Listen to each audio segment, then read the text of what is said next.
So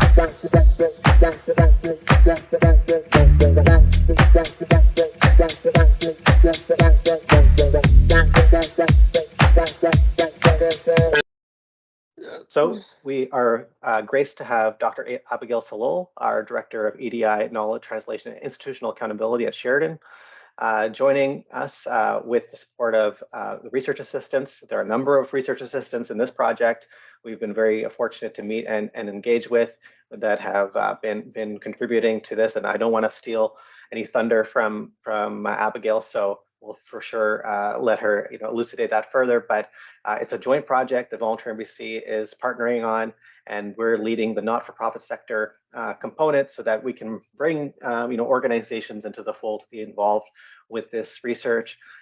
It's very meaningful research. It's participatory research, which means that it's not just like something that's happening externally. It's very much including the voices of Black and Indigenous young persons. So without further ado, I'd like to hand it over to Dr. Abigail Salol to get us started. And I keep dropping the doctor because Abigail is very humble, but I tell her she needs to you play that up a little bit more. So go ahead, Abigail. Thanks, Sean. It still feels a little bit weird. Sometimes I'm like, who's Dr. Abigail Slow? I'm like, oh yeah, that's me.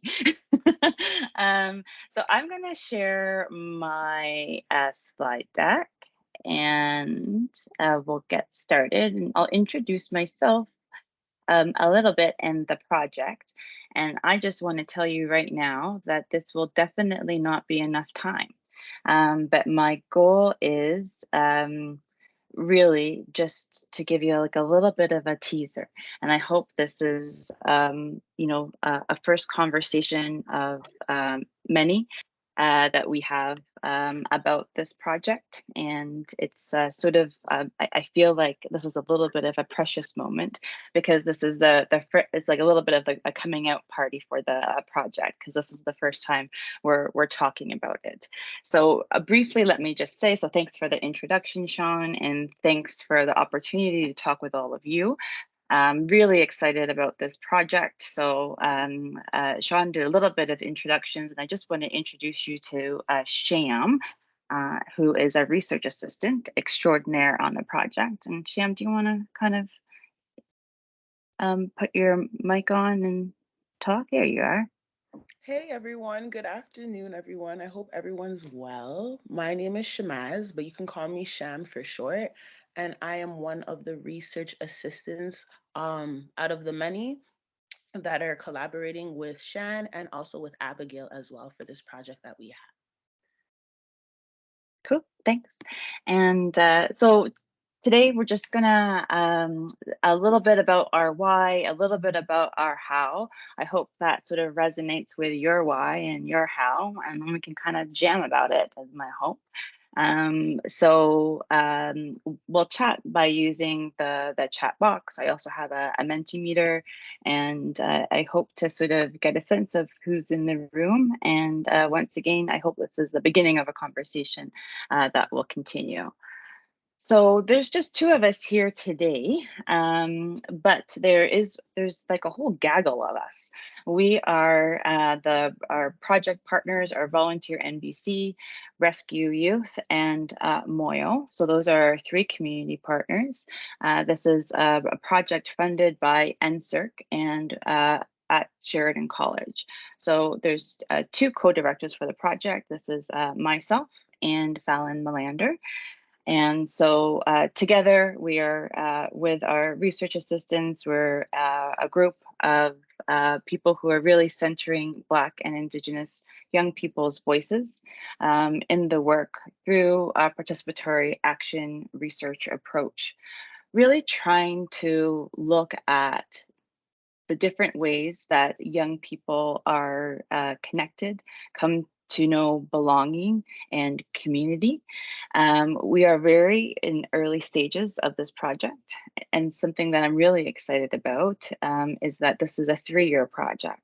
So it's time to establish sort of like deep roots, deep relationships and conversations, which we feel is essential for this work. And we're certainly not the only ones that think that way.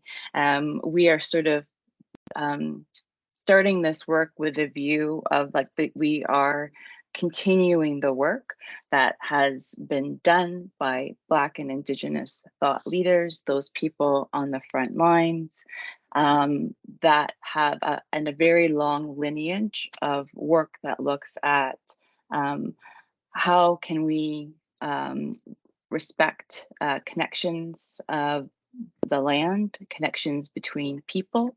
And I really like this kind of quote from Freedom Dreams. And so I'll just read it out. So it's the kind of citizenship I dream of is where we acknowledge our attachment to each other, our desire to be attached to one another, and relations other than property relations, where serving the other is a romantic way of serving the self. It's a way of serving the self. It sounds very romantic, but isn't that the origin of all the things we want to bring into the world? So a little bit of an inspiration point, and I think like it feels really luxurious to me to be able to sit around with a group of um, young people, scholars, people with direct lived experience, and really sort of imagining different ways that Black and Indigenous young people in particular can come together and also be approached. So a little bit more about what we're studying. So there's this vast area of research that looks at social capital. A lot of that vast area of research is, it's quite dense, and I would say it's quite mainstreamed, and that means that Black and Indigenous people are not often sort of centered in that work, and that means that intersectionality sort of falls away. And a lot of the studies, much like this Peel regional study, it does say like we weren't able to connect with Black and Indigenous young people in doing this work. And they say this is a limitation of this research. So we're kind of like picking up what they put down and be like, what if we centered these experiences in social capital, which is this huge sort of like immense sort of field, and really focused in on those community connections. So we're kind of taking that piece. And we also wanted to focus on the nonprofit sector. So those as sort of like an important element and people who we often look to as creating a place and a site of community connections. So we're using this slice of social capital to look at how people engage in groups and organization. It certainly includes volunteering, but also it's sort of other words you could think of it as social inclusion, which was really popular actually sort of 20 years ago. Social adhesion, I think that was really popular like 10 years ago. We've always called this area sort of different things, but there's a long tradition of sociology and different disciplines studying how it is that we understand where and how we belong. And we believe that Black and Indigenous ways of knowing, being, and doing, if they are centered, we might sort of get different answers and different approaches. And that's sort of how we're entering the work.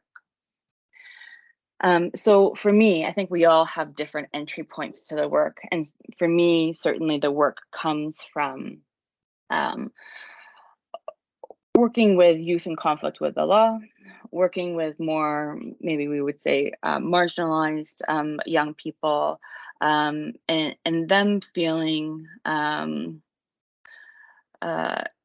me learning a lot from them about how they are conceptualized and how they end up sort of being conceptualized. If I had to sort of summarize it, is like often ones of like pathology, it feels like, particularly the ones who are at risk. And I always put this sort of in quotation marks. And that, and even as an educator, I know this from like uh, meeting a lot of people. So working at U of T, working at Sheridan College, so many young people are like they don't know enough about their history, and to me, it's quite sad that they don't know enough about the history of the land that they're on, but also their own history, and it really feels like just from these few short weeks that we've been together. So we've been, I think, a bit of a collective since January. How just being together and centering Black and Indigenous voices, it really does change the air. It really does change the conversation and just the starting point. And I realize it's really luxurious to be able to do that. And I do really feel quite grateful to be able to do that. So for me, this work comes from, and Fallon has a little bit of a different entry point, but for me being sort of like, you know, a mixed race, but a third culture kind of kid, and sort of learning a lot from Indigenous people about how to reclaim parts of my identity, but also seeing Black and Indigenous young people grouped in a lot together because they're more at risk or because they're being punished and disciplined. And then that being such an opportunity for them to find connections. There's this real intimacy that happens between Black and Indigenous young people that feels like a missed opportunity because of where those connections reside. So often in terms of relation to punishment in carceral spaces, or and how those connections, they might be divided quite a lot, but in fact, if when you put them together, they learn so much from each other, and it's quite powerful. Sham, I don't know if you want to sort of chime in sort of what your entry point is.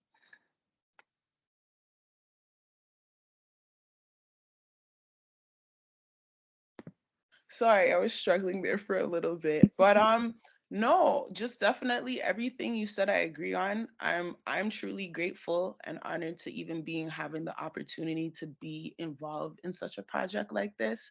And I just feel like for youth who represent me, along with, Indigenous people in the community and people within my community, having projects like these that help create atmospheres of inclusions and of cohesiveness with Blacks and Indigenous within the same community, with not only social issues that we may have faced of certain like oppressions that from historical standpoints and up until today's modern day form of oppression, but also just giving us a safe space to be able, like what Abigail was touching on, being able to reclaim our identity, learn more about our identity, because I feel like sometimes for us, at least I could say from my own experiences being a born Canadian here, having Jamaican, so Caribbean and Afro, having African heritage, you only know so much from, yes, what your family tells you, but there's so much more than that. I feel like it's just like a limited bubble. So having these spaces definitely reignite that fire for all of us, and being able to have that space from not only learn about us, but also learn about ourselves with each other, and things that we may as much as they might try to put us on separate aspects of things, we share quite much similarities of things that we want in the sense of advocating for ourselves and having safe spaces that we can also be heard and not only seen. Thanks, Sham. Um, I feel like I need to say also that we've got like so many names that are like the same. So like we've got a Sham, we've got a Sean, we've got two Fallons. We've had like a guest speaker come and visit with us whose name is Moyo, and then we have like an organizational partner that's Moyo. Like it's like there's a lot of like doubles in this project. Oh, and we have two Abigails. It's like it's really um quite interesting. You have to sort of like keep track of like how you pronounce every word um consciously. Anyways, so thank you, Sham, not Sean. My WhatsApp really wants me to call Sham Sean all the time. So I want to share a little bit about how I think what we're going to call a hearts and minds approach. Some people might call this a little bit of more of like a decolonial approach, but I think sometimes that can feel very hard to do, like quite lofty. It's like, how do you decolonize something? So I'm just going to put in some aspects of what we think is important here. And by grouping Black and Indigenous young people together, we're not saying that we think that Black and Indigenous people always ought to be grouped together, but we just think something really special can happen when they are, and that perhaps there's a lot of missed opportunities to do it. we also feel like we can learn a lot from Black and Indigenous young people, Black and Indigenous ways of knowing, being, and doing. And so a part of that is looking at those and centering kind of three things. So the first thing is relationships. So relationships that we have with ourselves, the relationships that we have with each other. So in the group, that it's really, we're focusing on building those long relationships. So, and and I know, like, maybe in other contexts, relationships can seem like there's something to keep people out, but these relationships are formed to like keep people in. So like Sean and I have known each other for a long time, for example. And that's how, because we have these relationships, it's how we're able to trust and build on these relationships, right? Um, as some of the RAs have been students in my class. So I built strong relationships with my students in my class. And it is through those relationships that we think good work can happen. That it's not only sort of like your work identity that matters, it's all of you that matters. And we want to show that to the RAs, we want to show that to each other.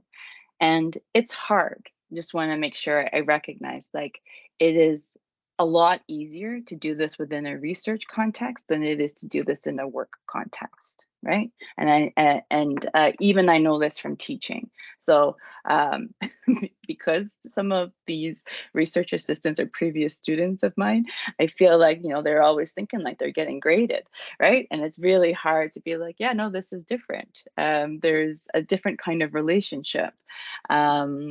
And I feel like it is a very fruitful ground in order to be relationship centered, and I know that it's harder to do in different contexts. That being said, it certainly is possible. So we're trying to emphasize process, how that we're not sort of driven by outcomes and outputs, that we're driven by relationships, humility, and kinship. Okay, so that we are interested genuinely in how people are doing in the group. Um, that it takes a lot of time to be able to do that, to center on that, to be like, you know, if people can't come up to a meeting, to be to make room for that, and to show, I think, with care might be another way how I would summarize that. This next element here is like affirming Black and Indigenous identities, histories, and knowledge. So again, this is not coming just from us. This is, you know, seeped in a long tradition of Black and Indigenous sort of research and scholarship, by affirming it and just by saying it. So just by saying that we're centering this, we spent a lot of time on doing what we call the basis of unity. We shared that with everyone who was involved. We kind of co-created it.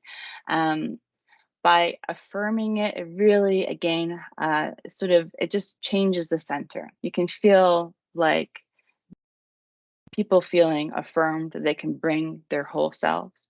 And that's something, I think that, like, even with these, I'll give you these RAs as an example, even them having this job is like, wow, I've never had a job that's centered on my identity like this before. I've never been in a space that centered my identity like this before, where I got to sort of talk about different aspects, didn't have to explain myself as much, and that there was a real curiosity and affirmation and value of my identity.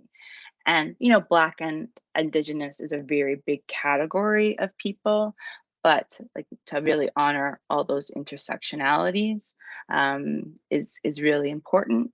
And this piece of politically enabling approaches to us means sort of like honoring self-determination, to honor choice, and to honor voice. That is not sort of power over. That I've always thought that young people are really capable of making quite complex decisions and choices if we give them the opportunity to.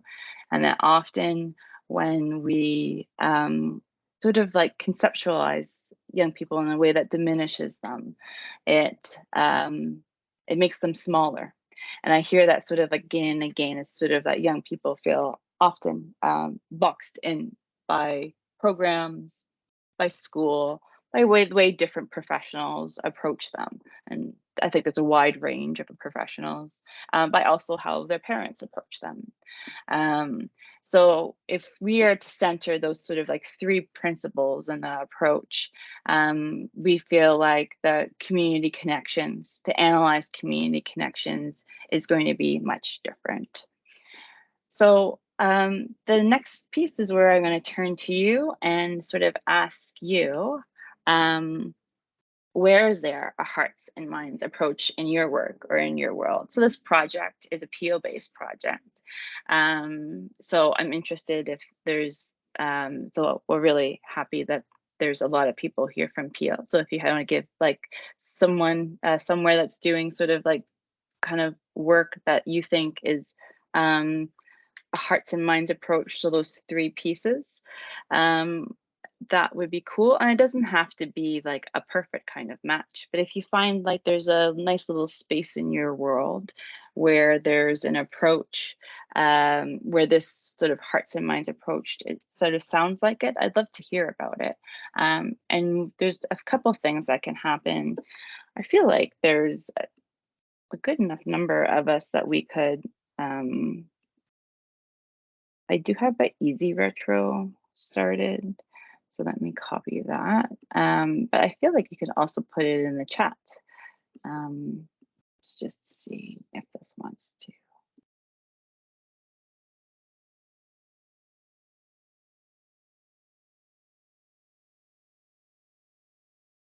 Does anybody This want to share? Oh, this sorry, is go a ahead, Sean. I was going to just remind everyone this is a forum, so it's very important that we hear from you. The aim is to have a dialogue, not to have a one-way kind of presentation. So for sure, weigh in, feel comfortable in this space to dialogue with each other. We're not all on the call. Not all of us have specific expertise. We're also just people who want to learn and share. So feel comfortable. Yeah, thanks, Sean. Christina. Yeah, I love that. Christina says school, mental health, Ontario, adult ally, and adult allyship for sure. Yeah, I feel like it's really important to think about places where adults can be allies to youth. I'm gonna check that out. Thank you, Derek. We do something called Equity Alert, where we have forums like these to have similar discussions. Oh, I love that. I'd love to hear more about that, Derek. I wonder where you are. These hearts and ladders still for youth participation. Okay, Christina, you got a lot of ideas. I might need to hear more about this. If anyone wants to come on mic and talk about some of their examples, oh yeah, I'd be interested to hear more. Hi, it's Derek from City of Mississauga. Hey, Hi, Derek. Abigail. Hi, everyone. Yeah, we do something called equity alerts, and you're putting me on the spot here, so I'm probably going to either name it wrong or do some of it wrong. But we have different forums like this where we can join over the same hour, sort of the lunch hour type of thing, and people can sort of register. They send some information out, and they would send topics out ahead of time. So, for example, if you took this topic about engaging Black and Indigenous youth, volunteers, they would probably send some history out. You would see that stuff, and then you could look over that, and then someone would facilitate it, same as you guys are doing, same as Volunteer NBC and your group is doing for this, and then they would have the discussion with the staff in the same way WebEx right now. Probably would have been in person, but it started sort of with WebEx and going this way, and then everyone, and people participate the same way you guys do the forum here. It works pretty well. Makes people aware, at least in my opinion. People can talk or not talk, as they feel comfortable with. But I think it's sort of a similar hearts and minds approach. They're sort of courageous conversations, I guess we would call them. Sometimes they're not, people aren't comfortable making those conversations, but at least in my opinion, it certainly makes people aware. As Abigail said earlier, we all have different experiences or shared experiences, and we might not have the experience. For example, I was a youth. I'm far from that now, so I remember what it's like to be a youth. I'm not Indigenous or Black, but I mean, I have experiences with, people from those cultures, friends and people from the community. So again, it's a learning experience and it helps share that. Yeah. Thanks, Derek. I appreciate that. Ron has a hand up. Hey, Ron. Yes, I just wanted to say something. I here to talk about, Black and Indigenous. And we here at CACD, we focus on BIPOC youth. And of course, the first two letters of the acronym, speaks of what we're talking about right now. And of course, we strive to do the same thing that is being mentioned in our weekly workshops through DEI, diversity, equity, inclusion, where we try to enable the youngsters to have a voice. And we have other facilitators there to guide and to facilitate the various discussion. Something interesting that we have coming up and in April, and that is a community forum where we are bringing in the community and we are going across the various sectors, be it education, academics, law and order, mental health, all these different areas where we're having representatives from all these areas to be a part of the panel to address the issues around racism, discrimination, hate crime, and prejudice, which are some of the things that our Black youth and Indigenous youth, well, we know collectively, but BIPOC youth are speaking about and how it's hampering their progress. We know the various challenges that they face at a place where they should be safest, and that's the school. And we in Peel knows and heard about the situation. We know what the Ministry of Education had to do. Granted, things are back in the hands of the school board, but it came out of what these students were articulating that hampers their growth and development. So I appreciate what I'm hearing. This is exactly what we're trying to do in bringing these students together, bringing the community together to address some of their concern. I just wanted to chime in with some of what we're doing that simulates what you're talking about. Yeah. Yeah. Thanks. That's absolutely. And what you said, Ron, remind me of a few things here is that I think like there's a very strong connection between, school and how young people are treated by the criminal justice system, and then what we're being asked of them in terms of volunteering, right? So just to sort of close the loop here, in case people are like wondering about how does this connect to volunteers. So it's that it's all connected, right? We can't on the one in our schools, we can't in the criminal justice system treat young people really poorly and then expect them to be able to give back to their community in the same way. Like that's never happened, right? That it's all connected. That the way that young people are treated in school, the way people are treated at home, it really shapes them.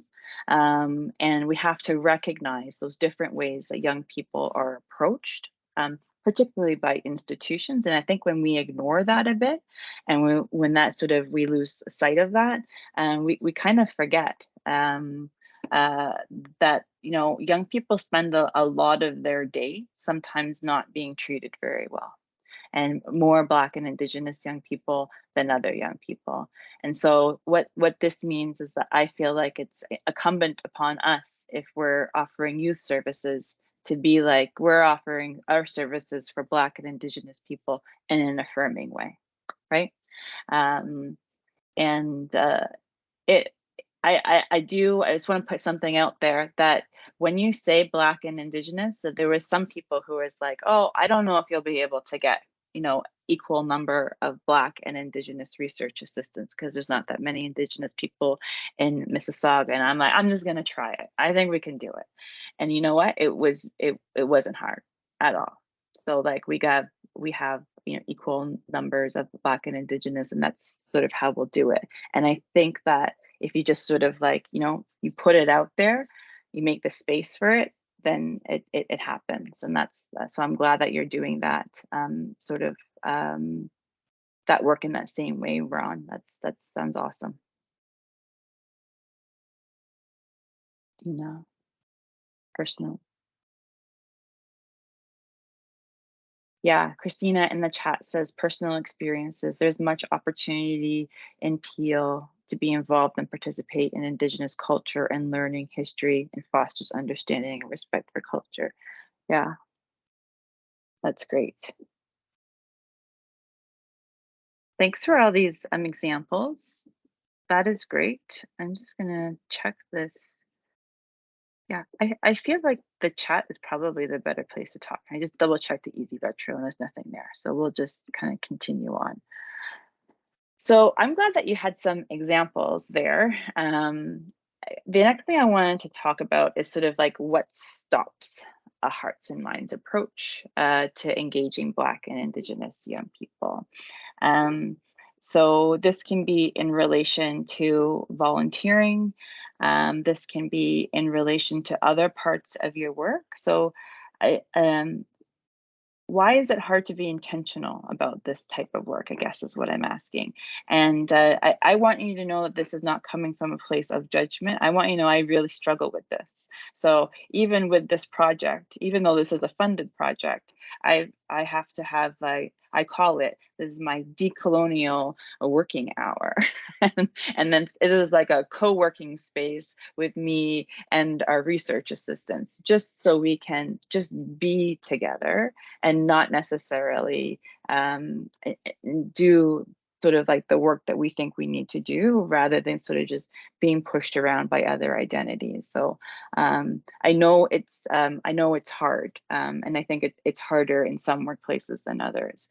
But I wonder if anyone wants to sort of share what are some of the challenges, or sometimes what stops you. So if you have youth programs, why is it hard to incorporate a hearts and minds approach? Why is it hard to have programs that are for Black and Indigenous young people? And I'm a sociologist, so I'm all about that.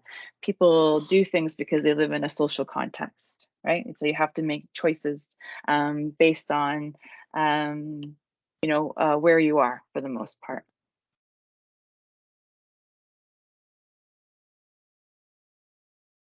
Oh, Corinne, your hand is up. Yeah. Yeah, I just wanted to share that at Volunteer in BC, I think we're very inclusive. I think where the struggle is for us sometimes is in finding the individuals to not only join our organization, but for the community members that we have. How do we reach out to make sure that we reach the people, and we have kitchen meetings, and we talk about this quite a lot, but especially, and it's definitely a huge learning curve, but reaching out to Indigenous youth is really difficult. And that maybe that comes from their understanding about volunteering, which is very different from how we think of volunteering. And so I that's where I think we struggle quite a bit. And it's not just for ourselves as an organization, but also for our members to to make sure that we do reach out, and we have points. And I have to say, the schools aren't helpful. I find that it's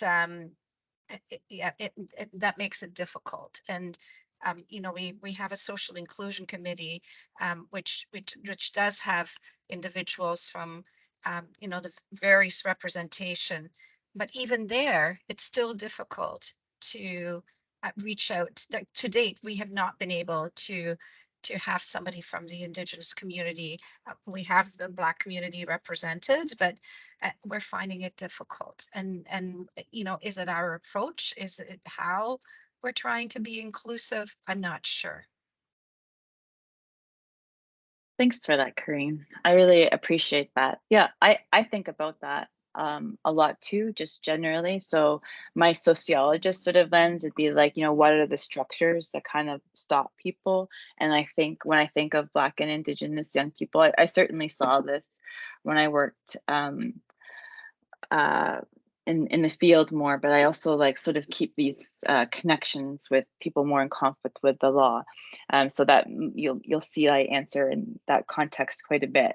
But one thing I would say that is big also for social services in terms of a big barrier is that for volunteering, having to ask for a police records check, and something that I find really fascinating about sort of like these barriers is that it applies to young people who are Black and Indigenous, even if they don't have a criminal record.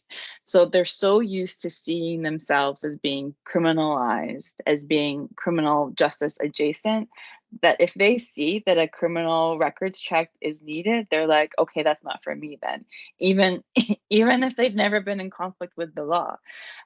Same thing with like undocumented people. If something about if something that is not allowed for undocumented people, you might have a lot of people who have citizenship, who are immigrants that won't go because they're like, oh, there must be something anti-immigrant about that, right? And so it is, there's just, I feel like there's a lot happening that are barriers that are structural just to begin with. So it's not an even playing ground. And because it's not an even playing ground, like the outreach needs to be like just so substantially different because the context is just so substantially different. Hey, Shan. Yeah. Sorry, just to piggyback off of what you're saying, because I definitely agree with it as well too. And I think even if for people in that community who haven't even been in trouble with the law, or people who even have, I think when society already has a stereotype of certain people within the community, and I believe that everybody in life, we're human beings, we're not perfect. Not even technology is perfect. Not even robots are perfect. And I think, from lived experiences from people when we all make mistakes. And I think everybody, if you see, from their lived experiences, from the mistake that they've made in their life, I'm just speaking from my own experiences and friends and families that I have who've been in the system of the law. And when you see that they're trying to strive, you know what I'm saying, to have that second chance within them own selves, when you're being placed in, or when you're trying to take that route of whether it's volunteer work or any aspect of anything to be involved, and when you're already being branded within the system, not only because it's like you have a double whammy on you. You're now going to be branded based off of your social location, whether you're Indigenous or Black, and then already having something on your record, which that could have been something from so long ago. Like I'm saying, everybody makes mistakes every now and then, and some people learn from their mistakes and others don't. But the ones that do learn, and they're looking for that opportunity to prove themselves within the community, to say, hey, you know what? Yes, I've made a mistake, but you know what? Maybe my lived experiences, like we're talking about with this, can maybe help impact the Indigenous or Black communities. But not a lot of organizations look at it like that way. They just look at it like based off of what they label you and your brand and the stereotype that they put on you. That's it. And then that also implements a fear for people now to say, hey, you know what? If I'm already being branded, like, does it even make a sense for me to do what I want to do? And people fear creeps in and all those things. So I think, tying with what Abigail was saying, if more organizations gave people the opportunity, for those people, I'm saying for the ones who have change and you're seeing the change, and maybe they could implement their change to better the change within the community, if they did more of that, I think that would definitely be a very pivotal thing to help within the community as well. Thanks, Shan. Sham's this really great poet, and if you, I'll drop some sort of dates soon, so you might be able to see her talk as well. Yeah. can sort of like hear the poetry in your voice when you're talking. Sean. Yeah, I just thought I'd weigh in a little bit on some of the barriers. I mean, I think one of the things that is a barrier in almost all the work that anybody does in the nonprofit sector is around funding and resources. We're always never have enough resources, never have enough time. Um, you know, I taught myself something which I'm not sure necessarily is better, but I taught myself not to apologize in the nonprofit sector because I felt I was always juggling. I didn't, who am I going to disappoint first in terms of getting back to people in time and that kind of thing. So there's that general kind of barrier. But I think one of those things that it leads to is the question of, is it good enough to serve, support, engage, reach one person who really can benefit from that and be maybe somebody from a community that's underserved by POC youth, for example, that is it good enough to serve one person, or is it more important to serve 10 people that are easier to reach and easier and won't take as much time, and I think that emphasis on the quantitative, just being able to satisfy the next report, get to the next milestone, is something that is perhaps just a structural thing. It could perhaps a systemic or colonial way of viewing what service should be. And I don't know, how other organizations folks feel about that barrier, if that's something that is kind of driving them to say, oh, you know what, I'm too busy for this, right? And I think if we could somehow take a step back and do that priority shifting and say, hey, maybe we're not too busy for this. Maybe it is simply that the way we're looking at what's important is needs to be reevaluated. Yeah, sounds like you should be part of this research project. Oh, wait, you are. That's kind of, I feel like that kind of sums up exactly what I think like our work is, Sean. Like I feel like and there's a big education piece, and I don't necessarily think the education piece is the frontline workers or the organizations. I think it's also the funders as well. And I think to some extent they are listening. I can see how there is shifting priorities just in terms of provincial frameworks, of assessment and evaluation. I can kind of see that. And yeah, I co-sign what everybody said. Thanks for that. I think the structure role barriers are very real. And that being said, that we can take principled and intentional steps to sort of expand the space to do the work that we sort of feel is necessary. And it feels one of the first things we did in our project is we sent everyone a copy of Rehearsals for Living by Robin Maynard and Leanne Simpson, and that book is like it's two authors writing back and forth to each other. One is Black, one is Indigenous, and when you read that book, it's just like I was really like reminded and struck by like, oh, there was like a lot of optimism in lockdown that we would never go back to this world. And I think unfortunately that we kind of almost have, but I think we have to fight to be, let's not go back to that because it is completely unsustainable.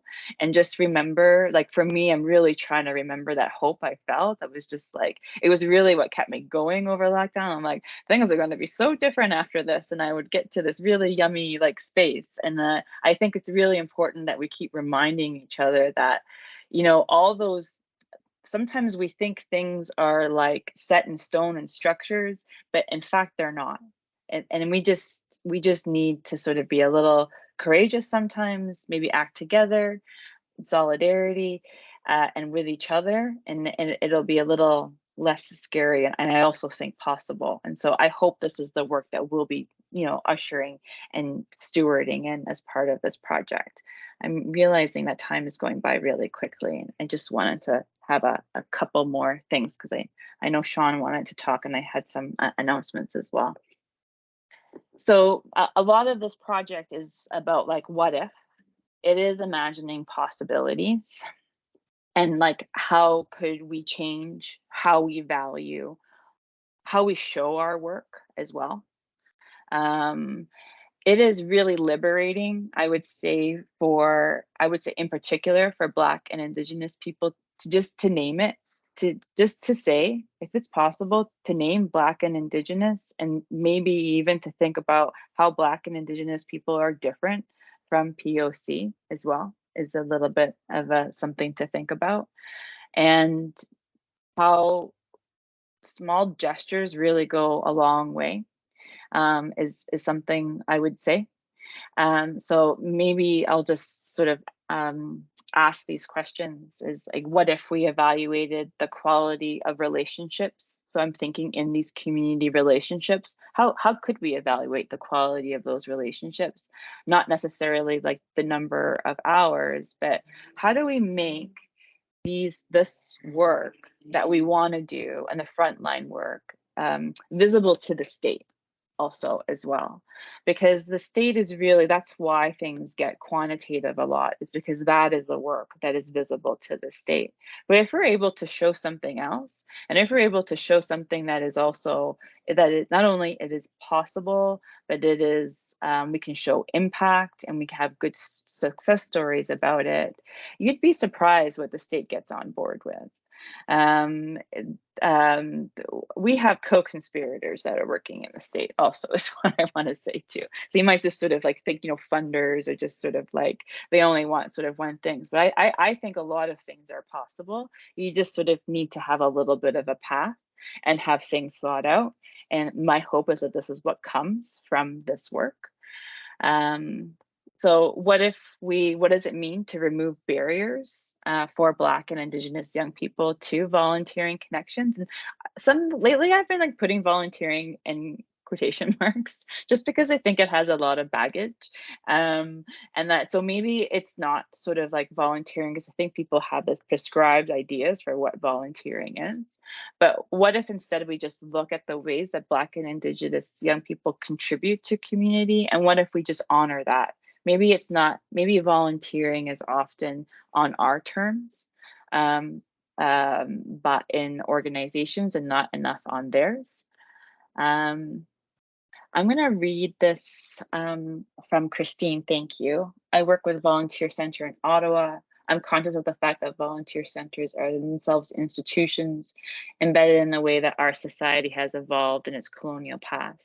Before inviting people to join us and asking them to be part of what we're trying to do, I think we need to understand what we are, what our origins are, and how that can be a barrier to inclusion. Institutions can be so embedded in our understanding of the world that we don't even realize they're there. Yeah, I hear that.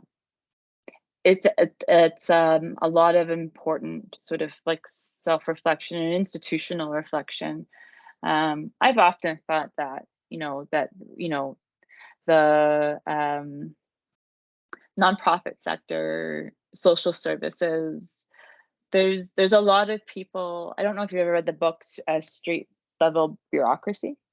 It's a book from the 70s, and then it was kind of redone, but it's a great sort of show of like how like frontline workers can actually do a lot of really radical work, because and you can still kind of like, think that have the state think that you're doing the work that you're doing, but that you've just sort of have different sort of visions, different sort of ideas that are operating on the ground. And I think there's a real kind of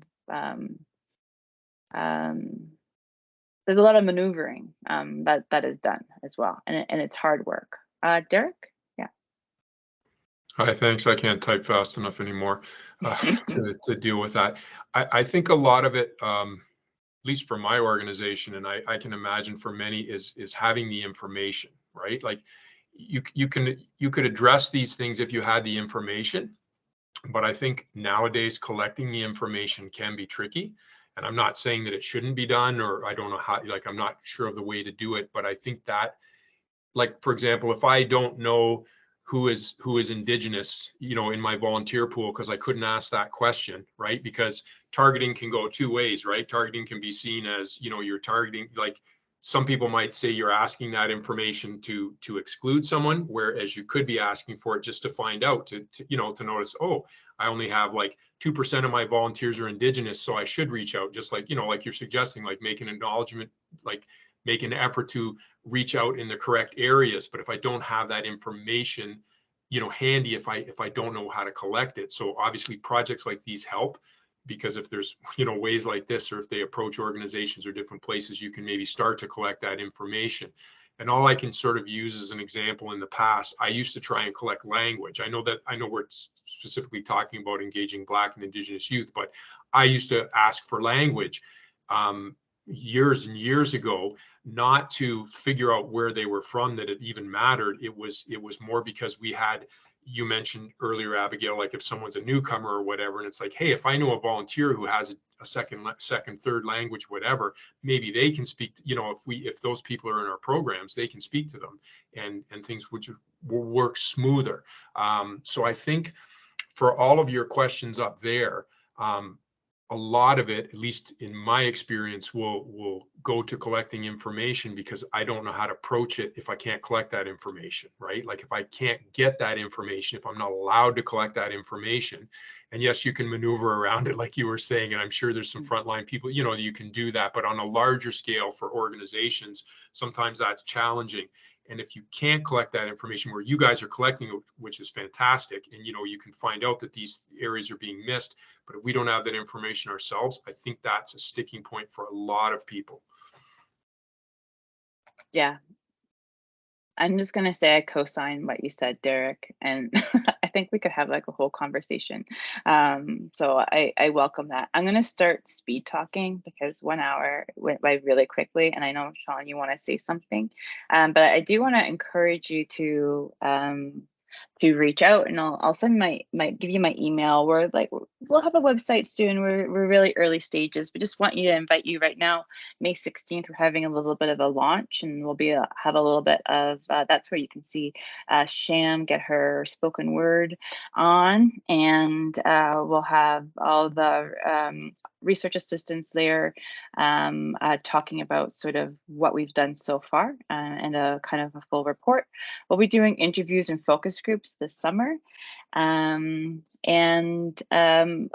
I said, the target, the goal for this is to help the voluntary sector, nonprofit sector to do the work. So that is like, it's a social innovation research project, and we'll be working all the time with our community partners with a view for how can the voluntary sector, nonprofit sector kind of do this work that they think is important.